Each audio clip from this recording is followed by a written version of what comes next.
आता ज्यांची लग्न होत आहेत, होणार आहेत किंवा झालेली आहेत, तर त्यांच्यासाठी एक गंमत सांगते. आज इथे काठपदर कट्ट्याला येऊन फार मजा आली जरा, आणि मैत्रिणीसोबत आली त्यामुळे जास्तच मजा आली. तुम्ही मैत्रीण पण एक इंटरेस्टिंग असं मला सगळ्या मुलींना सांगावंसं वाटतंय. आता ज्यांची लग्न होत आहेत, होणार आहेत किंवा झालेली आहेत, तर त्यांच्यासाठी एक गंमत सांगते की आपण लग्नामध्ये आता फक्त फार टिपिकल साड्या त्याच बाजारामध्ये सॅच्युरेशन झाल्यामुळे तेच बघतो आणि आपल्याला वाटतं साडीचं जग तेवढंच लिमिटेड आहे. तर तसं ॲक्च्युली नाही आहे. आपण भारतभरात बघायला गेलो तर भारताच्या प्रत्येक भागामध्ये अनस्टिच्ड गार्मेंट्सची खूप मोठी संस्कृती आहे आणि खूप ठिकाणी वेगवेगळ्या साड्या मिळतात. तर मला असं म्हणायचं आहे की जेव्हा पण तुम्ही बाहेर फिरायला जाल तर असं बघा की कुठे विविंग घडतंय का, कुठे साड्या, तिथल्या रिजनल साड्या कोणत्या.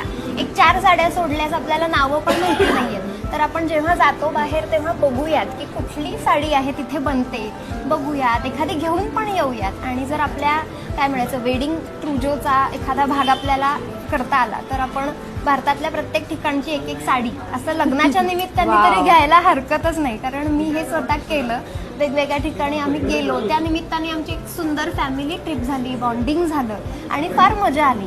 सो साडी हा काय म्हणायचं कॉन्व्हर्सेशन स्टार्टर डेफिनेटली आहे, पण तो अशा फॅमिलीज पण एकत्र आणतो आणि मग फॅमिलीतल्या पुरुषांना सुद्धा त्याच्याबद्दल फार फॅसिनेशन निर्माण होतं आणि मग त्यांचंही सुरू होतं की आपण इथून आमच्यासाठी काय वोवन घेऊ शकतो किंवा आपण कसं त्या साडीला मॅच करायला हँडलूम फॅब्रिकचा वापर करू शकतो.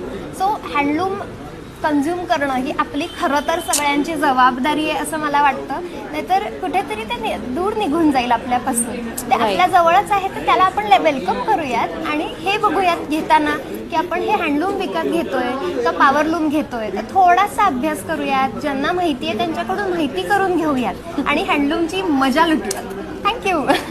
मी ॲक्च्युली तिच्याबरोबर आज आली आहे कारण तिला स्वतःला खूप माहिती आहे आणि खरंच कापड ही गोष्टच आपल्या भारतात इतक्या मोठ्या प्रमाणात बनते तर आपल्याला खरंच माहिती नसतं. म्हणजे आपण येवल्याला गेलो तर फक्त आपण पैठणी विविंग बघतो आणि आपल्याला अदरवाईज माहीत नसतं. ॲक्च्युली मला पण माहिती नाही आहे, पण आज मी हिच्याबरोबर आली आहे तर मला वाटतं की या निमित्ताने हा विचार व्हायला पाहिजे आणि मी पण हिला जरा कधीतरी गाठून असं जास्तीत जास्त आम्ही वेगवेगळ्या ठिकाणी जाऊ असं मी आज म्हणते, प्रॉमिस घेते.